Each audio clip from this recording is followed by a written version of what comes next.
High above the bustling city of Rio de Janeiro, standing proudly on the summit of Mount Corcovado, is one of the most iconic monuments in the world, Christ the Redeemer. We all know it as a symbol of Brazil, but what most people don't know is the incredible, almost impossible story of how it was built.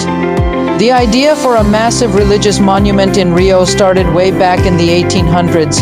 A priest suggested putting a Christian monument on Corcovado Mountain, but the plan was shelved. It wasn't until the 1920s, during Brazil's 100-year independence celebration, that the idea came back this time. It was bigger, bolder, and far more ambitious. Brazil didn't just want a statue. It wanted a guardian to watch over the city. Now imagine this, Corcovado Mountain is over 2,300 feet high. It's steep, windy, and covered in dense forest. How do you build a skyscraper-sized statue there in the 1920s? There were no drones, no helicopters, no modern cranes.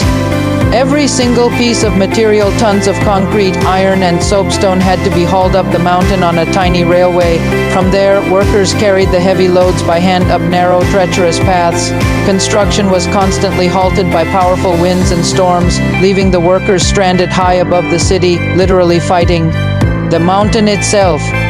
The project was led by a Brazilian engineer named Heitor da Silva Costa, but the statue's famous face and hands were crafted all the way in Europe. In a Paris studio, French sculptor Paul Landowski created the massive head, which was over 11 feet tall, and the hands, each more than 9 feet long.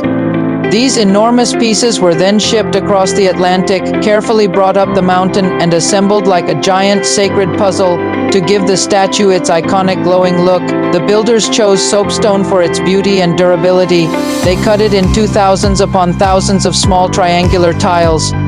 Then, one by one, workers laid these tiles by hand, creating the smooth, mosaic-like surface.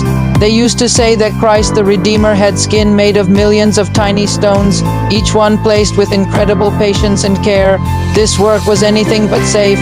The men worked on high scaffolding, hundreds of feet above the ground, with almost no safety gear. The winds would whip across the mountain without warning, shaking the platforms under their feet. Sudden storms would roll in, drenching the workers and making every single step a life or death risk. And yet, in what can only be described as a miracle, there are no official records of a single death during the entire 9 years of construction. Finally, on October 12, 1931, Christ the Redeemer was unveiled. Crowds gathered below, looking up in complete awe at the giant figure with its arms open wide over Rio. Standing at nearly 100 feet tall on a 26-foot pedestal, it was one of the tallest statues of its kind in the world at that time. For the people of Brazil, it was more than just stone and concrete.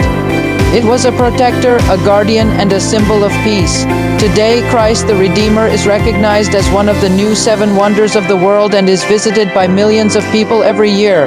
What began as a dream was brought to life through sheer faith, determination, and an engineering effort that defied nature itself. So the next time you see that iconic image of the statue watching over Rio, remember that it's not just a monument, it's a miracle built stone by stone, hand by hand, right on the edge of the sky. Thanks for watching. If you enjoyed this story, don't forget to hit that like button, subscribe, and ring the bell so you won't miss our next adventure into history. See you in the next video.